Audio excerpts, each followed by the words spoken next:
وہ اس چینل کے پیارے ناظرین السلام علیکم۔ میرا شوہر اندھا تھا۔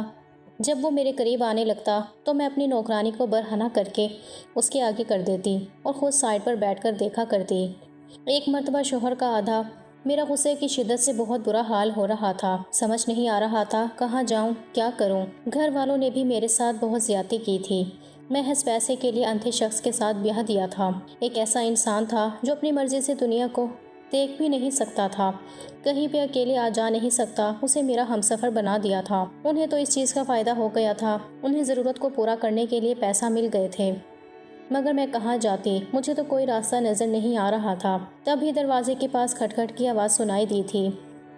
پھر دروازے کے اندر وہ آتا دکھائی دیا، اس کے ساتھ اس کا وہ میل نرس بھی موجود تھا جو ہر وقت اس کے ساتھ رہتا تھا۔ وہ اسے کمرے میں بٹھا کر واپس چلا گیا اور جاتے جاتے مجھے کہنے لگا کہ اگر کسی بھی چیز کی ضرورت ہو، کوئی بھی مسئلہ ہو تو مجھے آواز دے کر بلا لیجیے گا، میں ساتھ والے کمرے میں ہوں۔ میں نے آنسو بہاتے ہاں میں سر ہلا دیا اور میرا شوہر میرے پاس بیٹھ گیا اور اپنے ہاتھوں سے ٹٹول کر میری طرف دیکھنے لگا۔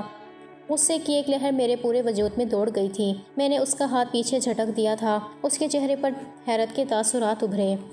شاید وہ اس رد عمل کے لیے تیار نہیں تھا۔ وہ تو یہ سمجھ رہا تھا کہ میں غریب خاندان کی لڑکی ہوں جو اس کی دولت سے پاگل ہو کر شادی کر لی، اسے کیسے دھوکہ دے سکتی تھی۔ میں ایک پل بھی اسے اپنے پاس برداشت نہیں کر پا رہی تھی۔ وہ مجھ سے باتیں کر رہا تھا، میری پسند ناپسند کے بارے میں پوچھ رہا تھا، مگر میں کچھ بھی سن نہیں پا رہی تھی۔ میرا ذہن یہی تانے بانے بن رہا تھا کہ میں اس شخص سے کیسے جان چھڑواؤں۔ بار بار میری نگاہوں کے سامنے عمر کا چہرہ آ رہا تھا۔ تبھی میرے ذہن میں ایک آئیڈیا آیا اور میں اسے جلدی سے کہنے لگی کہ میں ابھی کپڑے بدل کر آتی ہوں، اتنے ہیوی کپڑوں کی وجہ سے تھک گئی ہوں، آپ اتنی دیر میں آرام کر لیں۔ اسے بستر پر لٹا کر میں ڈریسنگ روم میں کپڑے بدل کر کمرے سے باہر نکل آئی تھی۔ اب مجھے سمجھ نہیں آ رہی تھی کہ میں اس ملازمہ کو کہاں پر ڈھونڈوں جو اس گھر میں مستقل رہتی تھی اور جس نے مجھے آتے ساتھ ہی اپنی مجبوریوں کی لمبی لمبی داستان سنا دی تھی، اور اب میں سوچ رہی تھی کہ اس کی مجبوریوں کو کیوں نہ اپنے فائدے کے لیے استعمال کروں۔ میں باہر نکل آئی، سامنے ہی ایک طرف ملازمین اور سامنے ہی چوکیدار تھا۔ وہ مجھے دیکھ کر حیران رہ گیا۔ بیگم صاحبہ، آپ اس وقت باہر کیا کر رہی ہیں؟ آپ کو کوئی کام تھا؟ میں نے اسے کہا کہ مجھے نوری سے بات کرنی ہے۔ کہاں ہے وہ؟ اسے بلا دو۔ تب ہی چوکیدار نوری کو بلا کر لایا۔ وہ شاید سو رہی تھی، حیران نظروں سے مجھے دیکھنے لگی۔ کچھ چاہیے تھا بیگم صاحبہ؟ میں اس کا ہاتھ پکڑ کر لاؤنج میں لے آئی اور اپنے ہاتھ میں پہنی ہوئی ایک قیمتی سونے کی انگوٹھی اس کے ہاتھ پہ رکھ دی جو بری میں میرے شوہر نے میرے لیے زیورات کے ساتھ بھجوائی تھی۔ مجھے وہ بہت پسند آئی تھی، مگر اب جو میں کرنے جا رہی تھی اس کے لیے مجھے اپنی پسندیدہ چیزوں کی قربانی دینا اتنا مشکل نہیں لگ رہا تھا۔ میں نے نوری سے کہا کہ تم سے مجھے کام ہے اور اگر تم میرا وہ کام کر دو تو میں اس سے زیادہ تمہیں پیسے دوں گی۔ تم نے کہا تھا کہ تمہاری بیٹی بیمار ہے، اس کے علاج کے لیے تمہیں پیسے چاہیے۔ وہ حیران نظروں سے مجھے دیکھنے لگی۔ میں نے اس سے کہا کہ میں تمہاری بیٹی کا علاج بھی کروا دوں گی اور تمہاری تمام ضروریات کو بھی پورا کر دوں گی، بس تمہیں میرا کام کرنا ہوگا۔ جب میں نے اسے یہ بات بتائی تو وہ ہکا بکا رہ گئی۔ پھر وہ کانوں کو ہاتھ لگانے لگی۔ میرے بندے کو اگر یہ پتہ چل گیا تو نہ جانے کیا ہوگا۔ بی بی جی آپ ایسا مت کریں۔ مگر میں نے اسے بازو سے پکڑ کر جھنجھوڑ دیا اور اسے کہنے لگی کہ تو پھر میں تم پر چوری کا الزام لگا کر تمہیں گھر سے باہر نکلوا دوں گی۔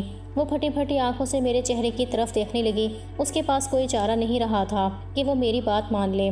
تبھی وہ سر جھکائے میرے ساتھ کمرے میں چلی گئی۔ اسے میں اپنی جگہ پر بستر پر لٹا کر خود کمرے سے باہر نکل آئی اور تقریباً 1 گھنٹے کے بعد وہ کمرے سے شکستہ حالت میں نکلی تو خوشی کی ایک لہر میرے پورے وجود میں دوڑنے لگی تھی۔ میں نے اس کا شکریہ ادا کیا اور وہ جھکی نظروں کے ساتھ وہاں سے چلی گئی۔ وہ غریب تھی مگر بے غیرت نہیں تھی۔ مجبوری کی وجہ سے اسے یہ کام کرنا پڑا تھا۔ جب کمرے میں آئی تو میرا شوہر سو رہا تھا۔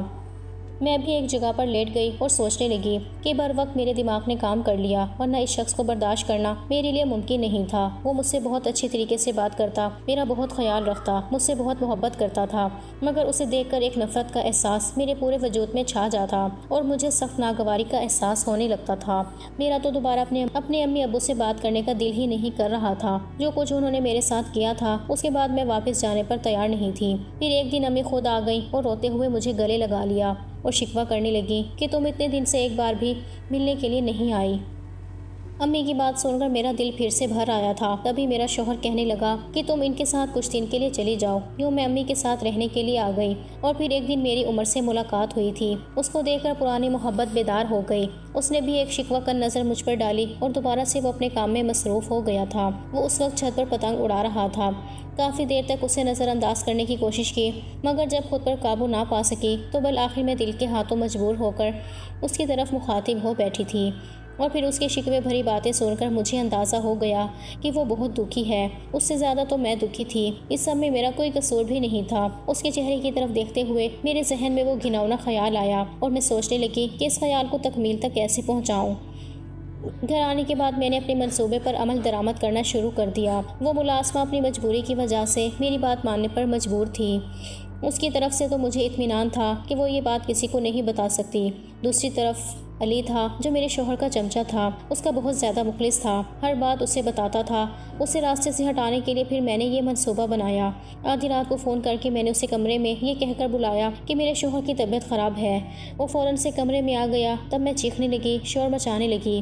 میرا شوہر بھی ہڑبڑا کر اٹھ بیٹھا اور جب مجھ سے رونے کا سبب پوچھا تو میں اسے کہنے لگی کہ علی نے میرے ساتھ بدتمیزی کرنے کی کوشش کی ہے۔ علی یہ سن کر پریشان ہو گیا تھا۔ اس نے اپنی صفائی دینے کی بہت کوشش کی، مگر میرے شوہر نے وہی سنا جو میں نے اسے سنایا تھا اور وہی دیکھا جو میں اسے دکھا رہی تھی، اور اس نے پھر علی کو اس نوکری سے نکال دیا۔ علی نے بے گناہی ثابت کرنے کی بہت کوشش کی، مگر اسے بالکل بھی اس میں کامیابی حاصل نہیں ہوئی تھی۔ اور اب سوچے سمجھے پلان کے تحت میں نے اپنے شوہر کو کہا کہ میرا دور کا کزن ہے، ویسے بھی اسے نوکری کی تلاش ہے اور وہ آپ کے ساتھ رہے گا، آپ کا خیال بھی رکھے گا۔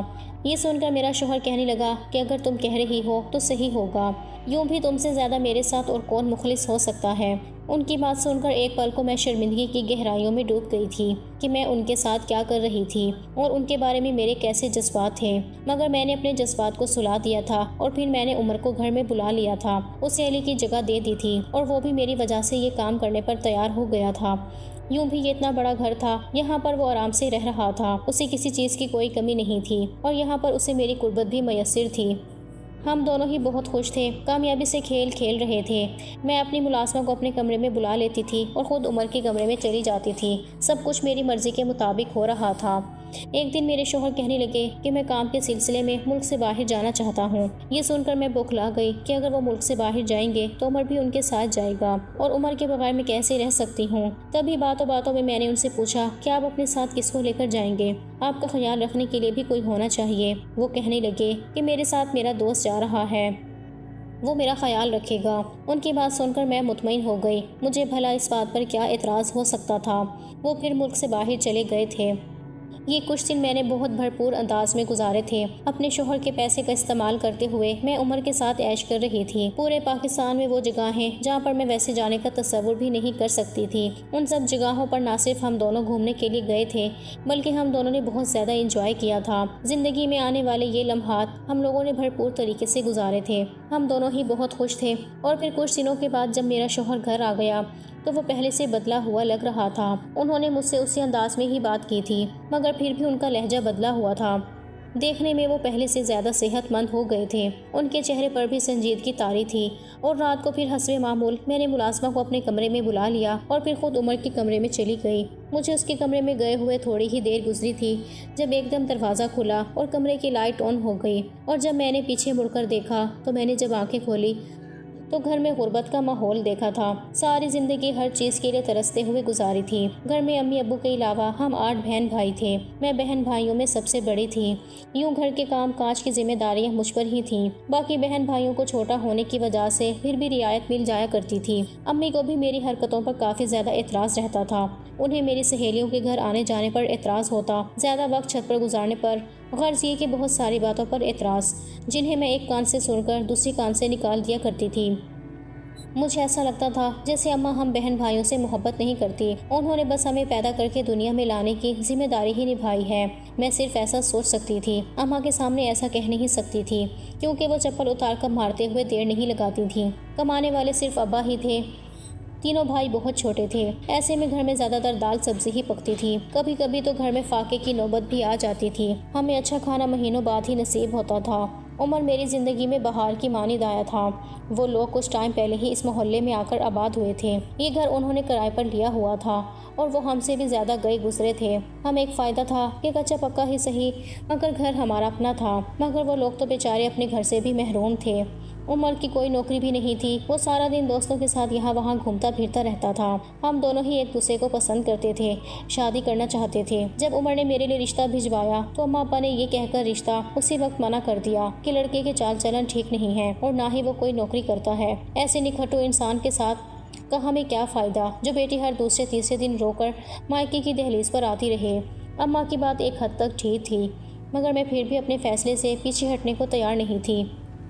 میں نے جب اس بات پر احتجاج کیا تو اماں نے میری بہت ہی زیادہ پٹائی کی تھی، اور اماں سے مار کھانے کے باوجود بھی میں اپنی بات سے پیچھے نہیں ہٹ رہی تھی۔ انہی دنوں ابا اماں نہ جانے کیا باتیں کرتے رہتے تھے اور مجھے ایسا لگ رہا تھا جیسے وہ لوگ میرے بارے میں کوئی کھچڑی پکا رہے تھے، مگر میں یہ بھی جانتی تھی کہ میری مرضی کے بغیر وہ کچھ بھی نہیں کر سکتے تھے، کیونکہ وہ جانتے تھے کہ میں کافی زیادہ تیز لڑکی ہوں۔ تبھی ایک دن اماں نے مجھے کہا کہ ابا نے میرا رشتہ اپنے باس کے ساتھ طے کر دیا ہے۔ یہ بات سن کر میں ہکا بکا رہ گئی۔ ایسے بھلا کیسے ہو سکتا ہے؟ آپ لوگ میری رضا جانے بغیر میرا رشتہ کیسے طے کر سکتے ہیں، جبکہ آپ جانتے بھی ہیں کہ میں کس کے ساتھ شادی کرنا چاہتی ہوں؟ اماں نے میری بات سن کر سر پیٹ لیا اور کہنے لگی کہ وہ نکھٹو جو 10 روپے بھی نہیں کماتا اور تمہیں کہاں سے کھلائے گا، وہ تمہاری ضروریات کیسے پوری کرے گا؟ اماں کی بات سن کر میں چپ ہو گئی تھی۔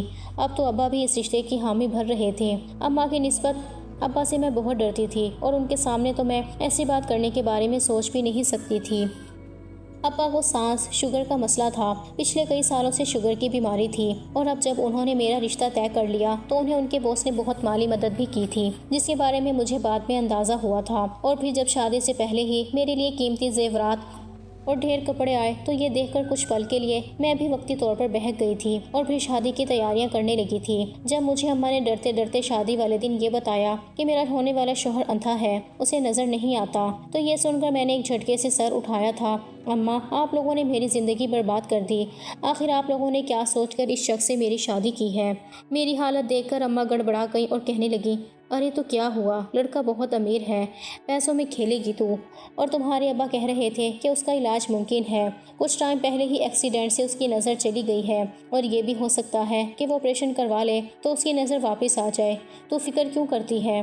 اماں کی بات سن کر میں چپ ہو گئی، مگر دل میں اس شخص کے لیے بے انتہا نفرت پیدا ہو گئی تھی، اور اسی نفرت نے مجھے بغاوت کرنے پر اکسایا، اور میں نفرت کی آگ میں گناہ کی طرف چلی گئی، جس نے اپنے پیسے کے بل بوتے پر معذوری ہونے کے باوجود بھی مجھے خرید لیا تھا اور مجھے میری محبت سے دور کر دیا تھا۔ میں دل میں بے تحاشا نفرت اور بدگمانیاں لے کر اس گھر میں آئی تھی۔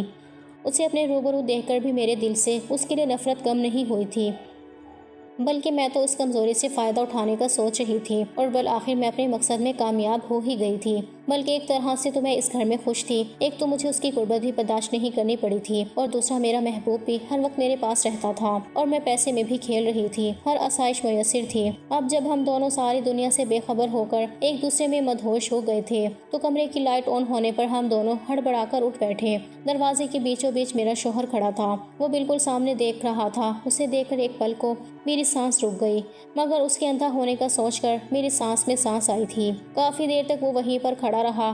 اسے دیکھ کر ہم لوگ پھر سے ایک دوسرے میں مصروف ہو گئے تھے۔ وہ دروازہ بند کر کے وہاں سے چلا گیا تھا۔ اپنے شوہر کی یہ کمزوری میرے لیے بہت فائدے مند ثابت ہوئی تھی، اور اگلے دن جب میں صبح ناشتہ کرنے کے لیے ٹیبل پر آئی تو یہ دیکھ کر میں ہکا بکا رہ گئی۔ سامنے ٹیبل پر میرا شوہر بیٹھا ہوا تھا، اور حیرانگی کی بات یہ تھی کہ اس کے ہاتھوں میں اخبار تھا، آنکھوں پہ چشمہ ٹکائے وہ اخبار پڑھنے میں مصروف تھا۔ میں نے اور عمر نے حیران و پریشان نظر ایک دوسرے پر ڈالی۔ یہ سب کیا تھا؟ تب ہی میرے شوہر نے مجھ پر ایک بھرپور نظر ڈالی اور کہنے لگے کہ میں تمہیں یہ خوشخبری سنانا بھول گیا تھا کہ میں باہر اپنی آنکھوں کا آپریشن کروانے کے لیے گیا تھا اور میری نظر واپس آ گئی ہے۔ اس کی بات سن کر میرا اوپر کا سانس اوپر، نیچے کا سانس نیچے ہی رہ گیا تھا۔ اس کا مطلب تھا کہ رات جو کچھ بھی ہوا تھا اس نے دیکھ لیا تھا۔ میرے چہرے کے تاثرات دیکھ کر وہ زخمی سے انداز میں مسکرایا اور کہنے لگا کہ میں نے تم پر اعتبار کیا تھا، تم سے سچی محبت کی تھی۔ جب تم نے علی پر الزام لگایا تھا تو میں تبھی چونک گیا تھا، اور پھر آفس میں جانے کے بعد میں نے علی کو اپنے آفس میں بلایا تو ہچکچاتے ہوئے اس نے مجھے بتایا کہ تم جھوٹ بول رہی ہو، اس پر الزام لگا رہی ہو۔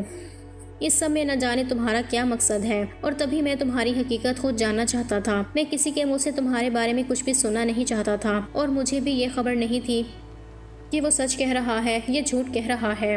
اور اب جب میں آپریشن کروا کر واپس آیا تو تم نے جب ملازمہ کو میرے کمرے میں بھیجا تو میں چھٹک گیا تھا۔ ملازمہ بھی مجھے اندھا سمجھ رہی تھی، مگر جب میں نے اس سے بات کی اور اسے یہ سب پوچھا تو وہ پہلے تو ڈر گئی اور پھر روتے ہوئے کہنے لگی کہ میں مجبور تھی، میں نے جو کچھ بھی کیا مجبوری کی وجہ سے کیا۔ اس کی بات سن کر غصے کی ایک شدید لہر میرے وجود میں سرایت کر گئی تھی۔ تبھی میں اپنا شک دور کرنے کے لیے اس کمرے میں آیا تو مجھے اندازہ ہو گیا کہ تم یہ سب کچھ کیوں کر رہی تھی۔ اس نے میرے ہاتھ میں خاکی رنگ کا لفافہ دیا اور کہنے لگا کہ اس میں تمہارے طلاق کے کاغذات ہیں، میں نے تمہیں اپنے رشتے سے آزاد کر دیا ہے۔ میں نے بے یقینی سے نظر اس پر ڈالی۔ اس نے تو مجھے معافی مانگنے کا موقع بھی نہیں دیا تھا اور فیصلہ سنا دیا۔ تبھی اس نے ایک فائل میرے حوالے کی اور کہنے لگا کہ یہ چھوٹا سا اپارٹمنٹ میں نے تمہارے لیے خریدا تھا، چونکہ یہ تمہارا تحفہ تھا، تمہارے لیے خریدا تھا تو میں یہ تمہارے ہاتھ میں ہی دینا چاہتا ہوں۔ اب تم جو چاہو اس کا کرو اور مبارک ہو، اب تم آزاد ہو اپنی مرضی سے اپنی زندگی گزارنے کے لیے۔ ہم دونوں دبے قدموں سے وہاں سے نکلے تھے۔ یہ بھی غنیمت تھا کہ اس نے میرے نام پر اپارٹمنٹ کر دیا تھا اور میرے بیگ میں بھی اچھے خاصے پیسے موجود تھے۔ واپس آتے ہوئے میں اپنے کپڑے اور تمام زیورات بھی اٹھا کر لے آئی تھی، جو کہ کافی ٹائم تک ہم دونوں کی ضروریات پوری کرنے کے لیے کافی تھے۔ ہم دونوں اس اپارٹمنٹ میں آ کر رہنے لگے اور پھر عدت مکمل ہوتے ہی میں نے عمر پر زور دینا شروع کر دیا کہ نکاح کر لو۔ اس نے مجھ سے شادی کر لی تھی۔ سارا دن وہ گھر میں ہی رہتا تھا۔ اب میرے پاس پیسے اور زیورات ختم ہونے لگے تھے۔ اب میں چیخنے چلانے لگی تھی۔ صبح شام میں عمر کو کہتی تھی کہ کوئی کام دھندہ کر لو، آخر کب تک یوں گھر میں پڑے رہو گے۔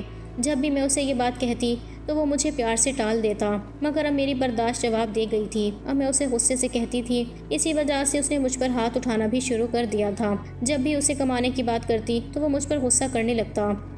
مجھے اب عمر نکھٹو انسان لگتا تھا، اسے تو کام کرنے کی عادت ہی نہیں تھی۔ اماں کی بات بالکل صحیح تھی، وہ صرف آوارہ گردی کر سکتا تھا اور اچھی باتیں کر سکتا تھا، اس کے علاوہ اس میں اور کوئی گن نہیں تھا۔ مگر افسوس کہ میں انہی خوبیوں کی وجہ سے اس پر مرتی تھی اور اپنا ہنستا بستا گھر اجاڑ کر بیٹھی تھی۔ ماں باپ مجھ سے ناراض تھے، وہ میری شکل بھی نہیں دیکھنا چاہتے تھے اور یہاں پر میں ہر وقت جلتے کڑتے دن گزار رہی تھی۔ تعلیم بھی میری میٹرک تک تھی، مجھے کسی اچھی جگہ پر نوکری بھی نہیں مل سکتی تھی۔ تبھی میں نے ایک فیکٹری میں کام کرنا شروع کر دیا تھا۔ صبح سے لے کر شام تک میں فیکٹری میں کام کرتی رہتی تھی اور جب میں گھر میں آتی تو میرا شوہر اپنے بستر پر لیٹا ہوا ٹی وی دیکھنے میں مصروف ہوتا تھا۔ اس کو دیکھ کر غصے کی لہر میرے وجود میں دوڑ جاتی تھی اور پھر سارے دن کی تھکی ہاری میں گھر کے کام کرنے میں مصروف ہو جاتی۔ بار بار میری آنکھوں سے آنسو بہتے اور مجھے اپنے وہ عیش بھرے دن یاد آ جاتے جب میں نے اپنے پرانے شوہر کے گھر میں گزارے تھے، اور اب تو وہ دن جیسا میرے خواب بن کے رہ گئے تھے۔ میں اپنے گناہوں کی وجہ سے یہ اذیت اور ذلت بھرے دن گزارنے پر مجبور ہو گئی تھی۔ اماں کے گھر جاتی تو وہ بھی مجھے دیکھ کر منہ دوسری طرف کر دیا کرتی تھی۔ میں روتے چہرے کے ساتھ وہاں سے واپس آتی۔ میں گھر اور نوکری میں جیسے گھن چکر بن کر رہ گئی تھی۔ میں اب ہر لمحے پچھتاتی رہتی تھی۔ اگر میں اماں کی بات مانتی اور تھوڑا سا صبر سے کام لیتی، اپنے شوہر کو عزت اور محبت دیتی۔ اماں نے جو کہا بھی تھا کہ آپریشن کے بعد وہ ٹھیک ہو جائے گا، مگر میں ہی اس کی نفرت میں باولی ہوئے جا رہی تھی۔ آج اس کے ساتھ اس کے گھر میں عیش و آرام کی زندگی گزار رہی ہوتی اور اب تو اس کی آنکھیں بھی واپس ٹھیک ہو چکی تھیں۔ اماں صحیح کہتی تھی کہ تم صدا کی جلد باز ہو، اور آج اسی جلد بازی کی وجہ سے میں کہیں کی نہیں رہی تھی۔ اب مجھے عمر کے ساتھ ہر حال میں گزارا کرنا تھا، کیونکہ میرا اپنا گھر تھا اور عمر کو پتا تھا کہ مجھ پر واپسی کے سارے دروازے بند ہو چکے ہیں اور میں اسے چھوڑ کر کہیں نہیں جاؤں گی، اور اس اپارٹمنٹ میں وہ آرام سے رہتا تھا اور میں سارا دن کام کاج کر کے گھر کا چولہا جلا رہی تھی۔ مجھ جیسی عورتوں کے ساتھ ایسا ہی عبرتناک انجام ہوتا ہے۔